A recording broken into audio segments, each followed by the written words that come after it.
there is something at Avebury which corresponds exactly geometrically. It's a raised portion of the circular pile-up earthen moat around this, corresponding exactly numerically to the tetrahedral pyramid at Cydonia on Mars.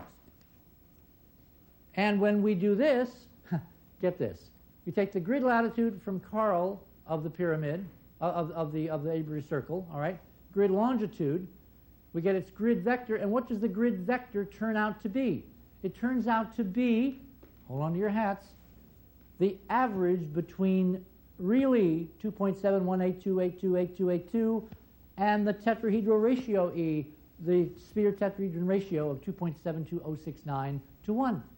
That's what that number means, and they positioned, whoever they were, Avebury exactly there in relation to Silbury Hill to be the first means of decoding the meaning of the monuments of Earth. It is quite, this by the way now is the whole Cydonia map from my NASA video, from the briefing that we gave to NASA in March of 1990. And David overlaid the map of England with all these little places with cute names like West Down and the Gallops and Tatesbury Field. I mean, wonderful names. Well, if you now go here and begin to look, would you find a D&M remnant? Would you find the remnants of a city? Would you find all the other things? Well, in December, November-December, David Myers, our editor and director of operations, went to England and spent 10 days, and he and David Percy went out and visited all these little locations.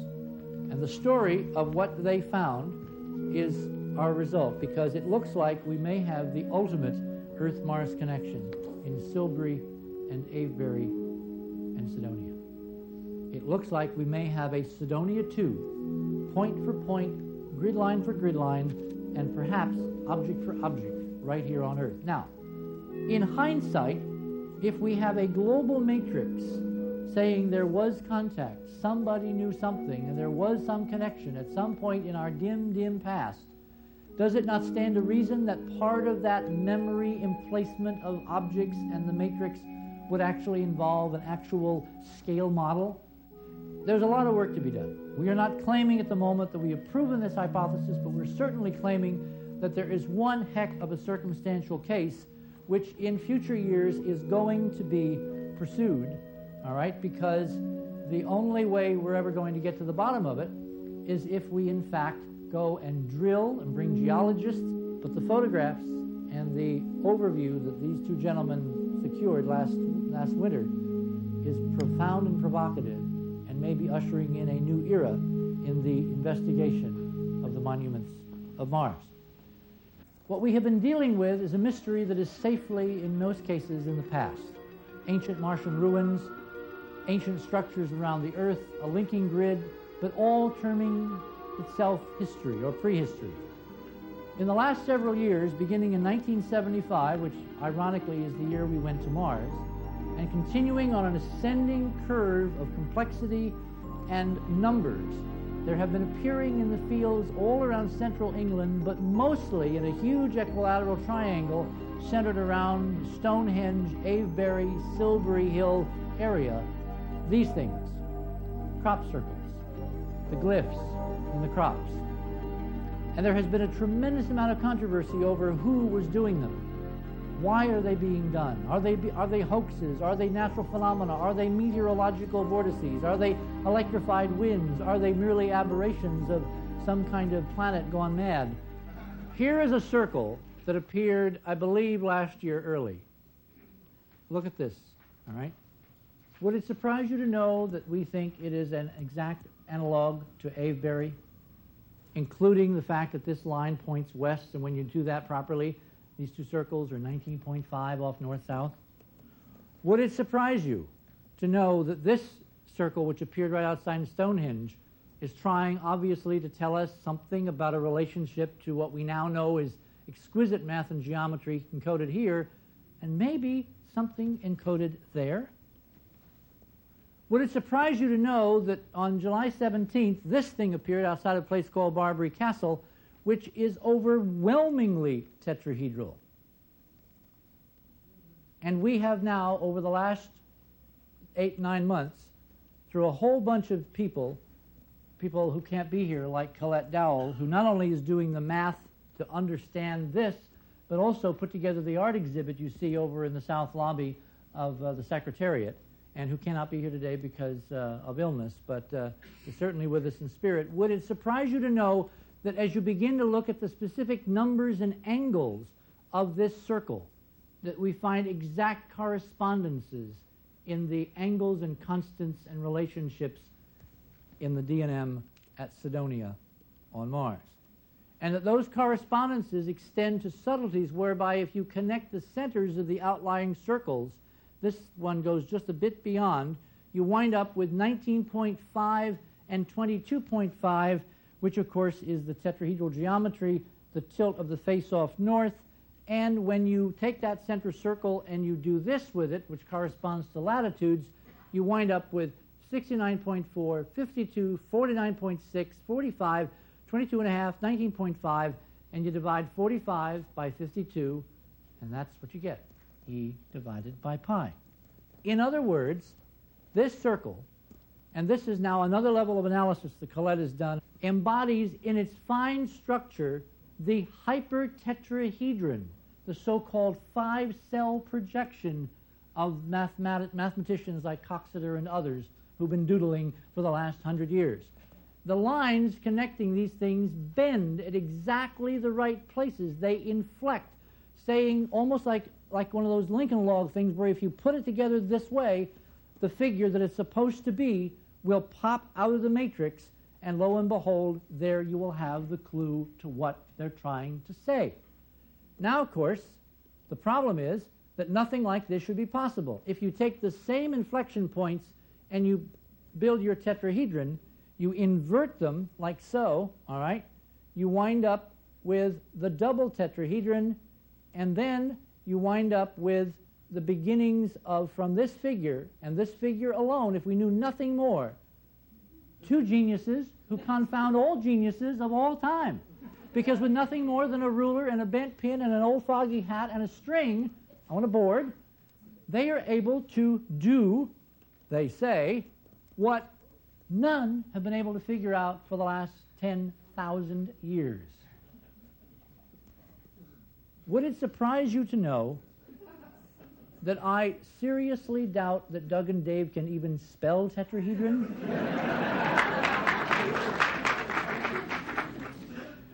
Because the math encoded in that one quintessential crop circle alone, this agriglyph, is none other than the hyperdimensional double-inscribed tetrahedron of the physics given to us in the monuments of Mars. Now, the meaning behind this is awesome and profound. It is part of our history now that at the end of every crop circle season, and they begin to appear when the crops are growing, and they disappear after the farmers cut down the last field because there's no more blackboard to write on, obviously. The last circles, the last phenomena, are echoes of the next. Would it surprise you a lot to see that this, as one of the last circles, looks an awful lot like this, which is the Mandelbrot fractal set, and that this appeared in fields just outside of Cambridge, England, where Benoit Mandelbrot went to school? But all of this, to my way of thinking, will not be politically believed unless we go back to Mars. This is how we're going back. This is the unmanned Mars Observer spacecraft departing now in a few short months from the sands of Cape Canaveral to depart on an 11-month journey across space. It'll go into Mars orbit in August of 1993. By December of 93, the formal picture-taking phase of the mission will have begun in earnest. It is our fervent hope and our determination that one of the targets that this spacecraft will image with this exquisite Malin camera, capable of photographs 50 times sharper than we currently can see, will be the monuments of Mars, the objects clustered at Cydonia. Because politically, if those objects are real, and if they are artificial, and if they contain the mathematics and geometry that we now impute they do contain, then when those images come back and are shown to us live all over this planet on global television, at that moment, the world begins anew. All the possibilities I've laid out in the last hour or so will then become possibles. All the possibilities will, in fact, become pregnant with such possibilities that physicists and politicians and diplomats and ordinary folks, no matter what their lineage and background and heritage and culture, who all share an aspiration for a better future and to understand their roots, that heritage will come to the fore, and we will have walked through a crucial doorway in human history. But it is not going to happen unless we force and pressure NASA, the space agency, to take the pictures and make them public. Now, are we alone in this? Well, apparently not. 2 official seated members to this august body, the nation of Grenada and Sierra Leone, have now issued official stamp sets commemorating the monuments of Mars and the coming exploration of Mars, and the fact that on behalf of all mankind, if those photographs from Mars Observer do get taken in December of 1993 or shortly thereafter, and they are immediately made public and they verify what we strongly suspect, the global community, all of mankind, stands to benefit. The standard parlance of history has to always been to view the unknown in fear and dread and sometimes terror. As I hope I've shown you this afternoon, we are confronted with an unknown that holds not fear, not dread, not invasion, none of those negatives, but the potential to transform the human condition physically, spiritually, materially, intellectually, and culturally beyond anything the world has known for a long, long time. Because part of the message of the monuments of Mars and the potential connection with the monuments of Earth is that these are things that we have known before. Whether we're Arabs or Jews or Christians or Hindus or of any ism, the fact is we all, according to the images and data in the stones and in the fields, we share a common bond. We share something in our heritage that is now pointing us toward a shared common future. That's why I've come here to show you this data, because ultimately we all must find out what waits us there. Thank you, and good afternoon.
Liftoff of the Titan III rocket with the Mars Observer and America's return to the Red Planet.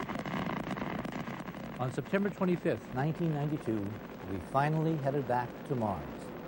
Atop a Titan rocket, the Mars Observer spacecraft has now officially resumed unmanned Martian exploration after a 17-year hiatus by our space agency, NASA. Hello, I'm Richard Hoagland. 11 months from now, in August 1993, when Mars Observer is successfully placed in Martian orbit, we may finally know the answers to many of the questions raised by the ongoing Cydonia investigation. As previously noted, Mars Observer is carrying to Mars the Malin camera, capable of reimaging the Martian landscape at levels of resolution 50 times better than any images we have ever seen before. The images Mars Observer captures should remove any reasonable ambiguity regarding the reality of Cydonia as a design complex with all the implications. But incredibly, there is now growing doubt that we will see new Cydonia images from Mars Observer. Since our UN briefing, our campaign, because of this, has shifted slightly. Our original effort, designed to extract a guarantee from NASA that Mars Observer would indeed take and publish new Cydonia images, has changed. In the days before the launch, NASA finally admitted that Cydonia pictures were, quote, on the Mars Observer list. But for the first time, NASA would embargo release of all images gathered by the spacecraft. The current position on disclosure is to provide no live television of the spacecraft's imaging. Never in the entire history of NASA has this occurred. Instead of live TV, as on all previous missions, NASA will, quote, wait 1 or 2 weeks to dole out a few images it decides are of general interest. It will be 6 months to a year before a full set of the thousands of images expected from the spacecraft is released, but there is still no guarantee that we will see all images, including the critical Cydonia shots, because without uncensored live TV, NASA is not accountable to anyone. We must take their word. NASA's unprecedented decision to broadcast no live television raises the ugly possibility of censorship. The current disclosure policy makes it conceivable that pictures proving the existence of ancient Martian artifacts could be withheld. This new policy must not remain unchallenged. If you want to make sure that we see all the data Mars Observer gathers, please write to Congressman George E. Brown of California. And here is his address. The Honorable George E. Brown, Chairman, House Committee on Science, Space, and Technology, Rayburn Office Building, Suite 2320, Washington, D.C., 20515.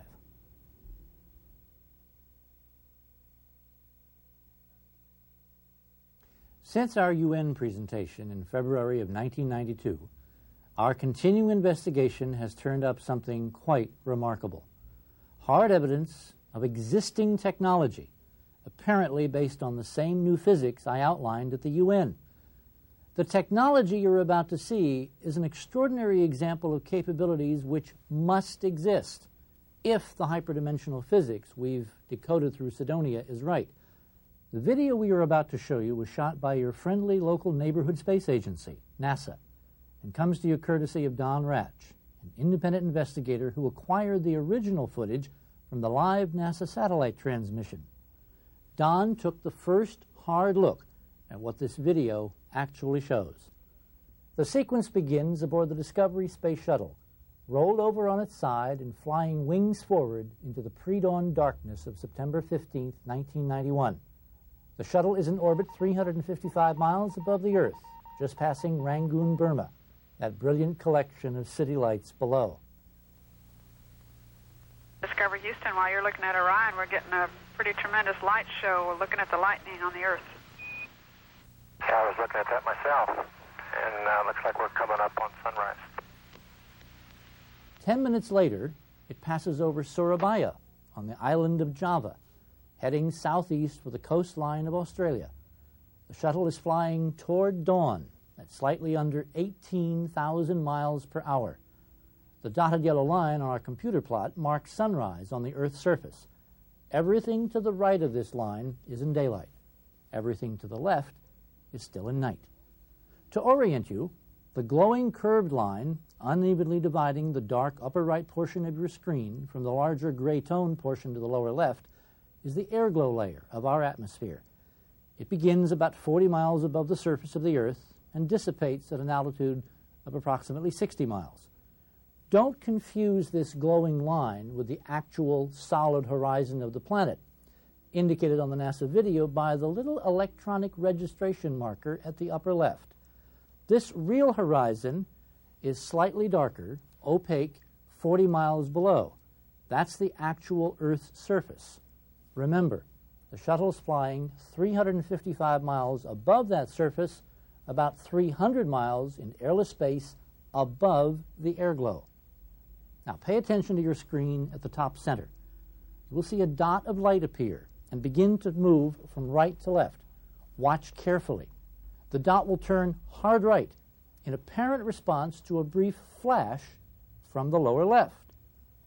3 seconds later, 2 contrails move sharply upward from the lower left.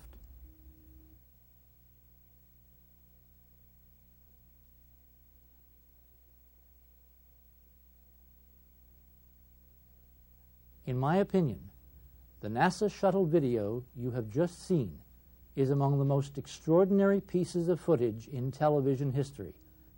I know that's quite a statement to make about a set of glowing dots that may appear to some more like mere fireflies in orbit, and to others like a boring video game at best. But we will demonstrate that those fireflies are in fact visual proof from NASA's own live cameras of some kind of hyperdimensional vehicles performing in Earth orbit, precisely as we predicted in our UN speech. In fact, as we shall show, some of these dots are going fast enough to go from New York to Perth, Australia, a distance of over 12,000 miles, in less than 4 minutes. And what appears to be something shooting at them? Well, we'll get to that. Some of you may have seen parts of this extraordinary NASA footage elsewhere. It's made the rounds of several national television shows. It's also become something of a classic among UFO enthusiasts who see the extraordinary physics and automatically assume we're seeing aliens. From NASA, the official explanation of what you've just seen is that it's anything but aliens or high-performance spacecraft. Under the general category of space debris floating near the shuttle, NASA has identified these fascinating objects as everything from bits of insulation floating out of the shuttle's cargo bay in front of the cameras to chunks of ice from a urine dump on a previous orbit. Here's what real chunks of ice in orbit look like. This is ice separating from the upper stage of a 1960s Apollo mission to the moon. Note the behavior of true bits of ice in weightless orbit. They move in straight lines. They don't make sharp turns, and they move at constant speed with no sudden speed-ups or decelerations. To dramatize that comparison, look at this split screen. On the left, the NASA shuttle video. On the right, ice from Apollo. Note the difference. Constant motion of the ice, rolling, moving, separating, compared to the hovering behavior of most of the Discovery objects that September morning in 1991. Let's take another look at this split screen, but this time with the video replayed at high speed. Using this technique, the radical difference in motion between the ice particles and the objects photographed by the space shuttle is truly evident. This peculiar dynamic behavior of the strange glowing objects distinguishes them from the simple chunks of ice or other debris in orbit. When you see the shuttle video in fast motion, the stunning anomalous movement of these anomalous objects really stands out. When I first saw the shuttle tape, I was overwhelmed. If these are not mere ice flakes or something equally mundane, their existence and their behavior is confirming the fundamentals of our entire hypothesis and 10-year investigation. But to confirm that these are solid objects performing far beyond the current laws of physics, we must somehow determine the distance to these objects. How far from the shuttle and this camera are they? Answer that question, and you have your undeniable proof.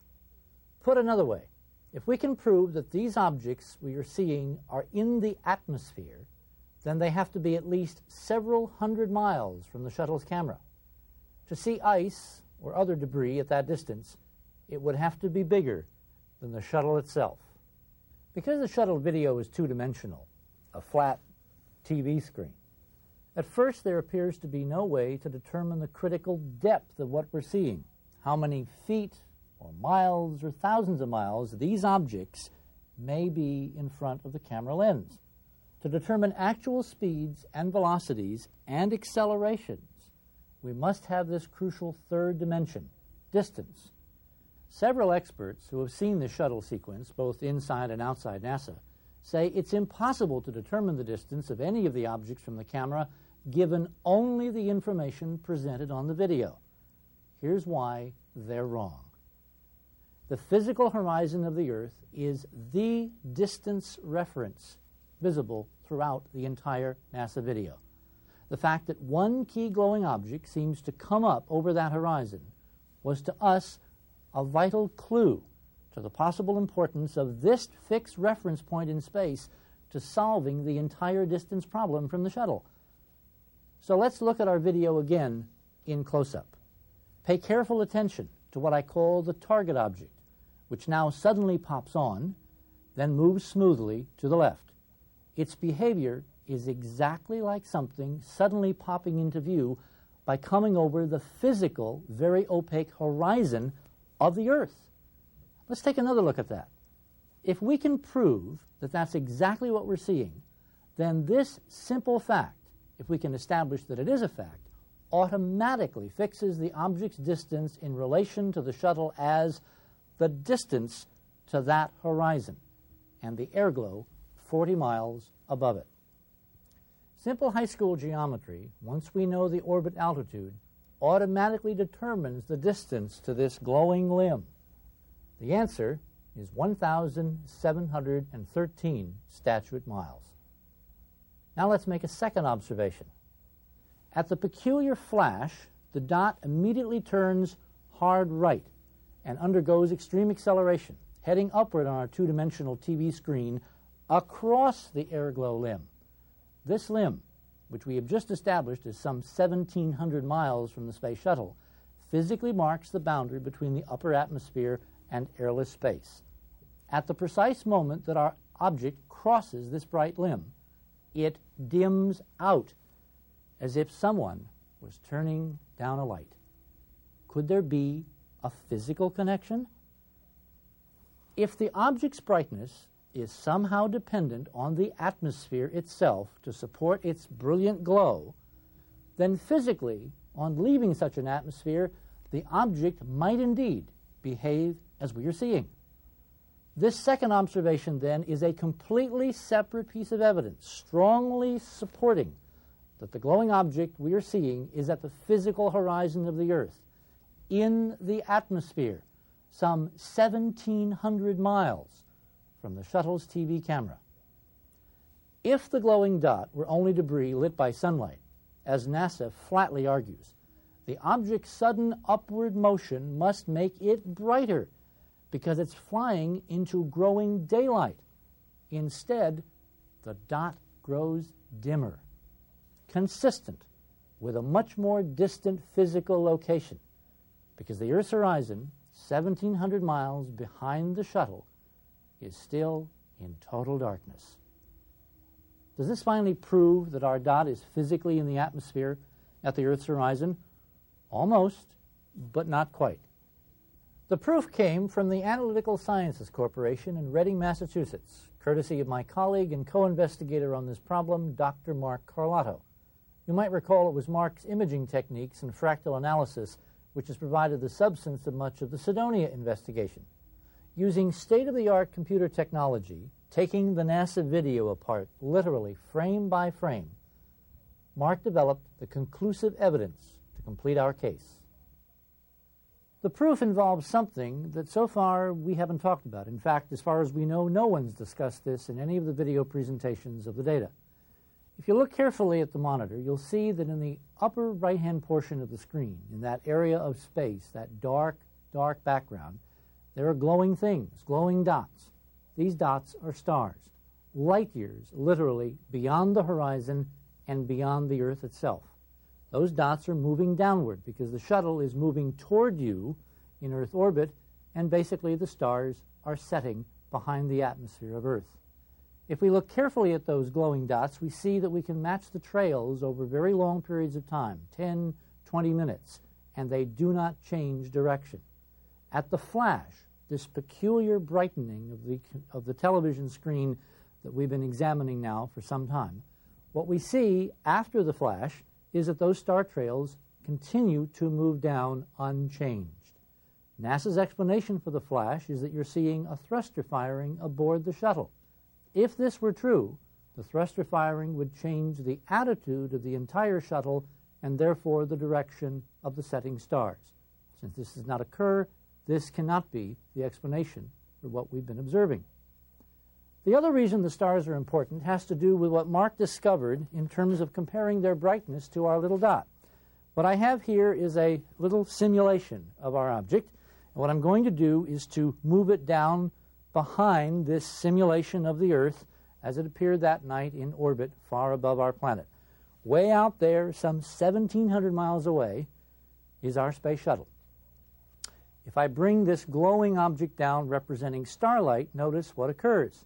As the star passes down behind the atmosphere of Earth, it changes brightness, and when it goes behind the solid planet, it disappears entirely. Exactly what should occur with something light years distant behind the planet we are living on. However, let's look at what happened when our little dot appeared. It came up from behind the Earth in our current model, moved along the curved horizon, such as this, and when it got to this point after 15 seconds, the flash occurred. It then zoomed sharply upward through the air glow layer and onward into space. Now notice what happens as it goes behind the air glow. What Mark discovered is that, like the stars, it brightened, and then it dimmed on leaving the Earth's atmosphere. Since starlight is coming from light years farther from the shuttle than the Earth, these two brightness sources add, the air glow and the stars. By the same reasoning, since our object was brightened as it passed across this air glow layer, the calculations say that this object had to also be at least as far away from the space shuttle as the air glow, therefore fixing its distance in terms of simple physics as 1,700 miles away. Since we have now established beyond any reasonable doubt this fascinating object's distance from the shuttle, the rest is easy, if slightly unbelievable. Our little dot is in fact drifting along at a leisurely pace of some 15 miles per second. That's about 54,000 miles per hour. We say it's drifting because when you see our little target object react to that peculiar flash that you're quite familiar with by now, the undisputed star of our update accelerates in less than 2 seconds to over 200,000 miles per hour. And for those of you who may be wondering how many G's this little guy experiences when it accelerates in reaction to that flash, its numbers clock out at a cool 14,000 times the Earth's gravitational acceleration. A force of 14,000 G's is roughly equivalent to dropping a 10-story building on top of you. 200,000 miles per hour in less than 2 seconds, 14,000 Gs. Obviously, nothing in our space technology can even begin to approach numbers like this and have pilots survive. In fact, nothing in our known laws of physics provides for propulsive performances and capabilities such as those we've just observed. But this is well within, in fact, it is implicit in any hyperdimensional technologies capable of literally altering gravity. Based on the laws of physics, we believe we have now carefully decoded in the monuments of Mars and in our ancient artifacts on Earth. So what about that flash and those two streaks? Some UFO enthusiasts claim that what you're seeing are shots from some kind of Star Wars weapon system firing at alien spaceships bent on Earth invasion. I think not. Based on reasoning similar to what we've just exhaustively described, we have calculated the actual velocities of these two peculiar streaks of light. They are indeed consistent with a much-publicized Star Wars weapon system from the Pentagon called Brilliant Pebbles, essentially a high-tech shotgun burst of thousands of tiny plastic pellets, accelerated to about 1,000 miles per second by an electromagnetic accelerator called a railgun. If this is true, the flash you're seeing is not light. It's an effect in the camera created by the electromagnetic pulse that accelerates the brilliant pebbles. Quite a weapon, but no match for a vehicle capable of nimbly darting away at over 14,000 Gs, as we've seen. The target, you now see why we've been calling our little glowing dot by this peculiar name, in fact evades this shot with ease. This and a host of other actions by all the other anomalous dots present in this sequence which we haven't time to talk about, has led us to this amazing conclusion, that the shuttle cameras that night somehow showed us an active Star Wars weapon system in Earth orbit, and the system is using our own American hyperdimensional technology for target practice. So I don't think we're seeing a battle in outer space at all. But I do think this remarkable video sequence is evidence of a different kind of battle inside NASA. Why did we get to see what we have seen? Our explanation is that someone very highly placed inside the agency wanted us to see this sequence live and arranged for the shuttle to literally beam it to the entire world on live TV that night. A truly extraordinary leak of what has to be the world's most secret military program. This is not just wild-eyed speculation.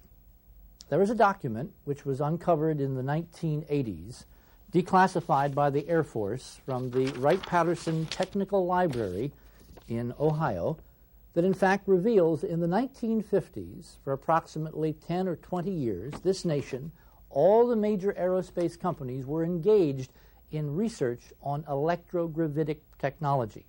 Electrogravitics is basically the control of gravity. In 1958, after a special conference arranged among all these players by the Air Force, all reference to this technology in the open literature disappeared. But underground, quietly, with secret black-budgeted money, who knows what by now these people and these processes could have developed. In fact, it's possible that you have just seen what 30 years of monies have procured. We don't know all the facts as yet. But since this video sequence of the space outside the shuttle was beamed live to Earth in September of 1991, all subsequent transmissions from any of the outside shuttle cameras on all recent shuttle flights have electronically been scrambled. And now we're told we will not be seeing Mars on live TV. This is unconscionable. But in this country, in this nation, because of our Constitution, it is not unchangeable, and you can change it. Simply write to Congressman George Brown. I'm Richard Hoagland. Thank you for watching.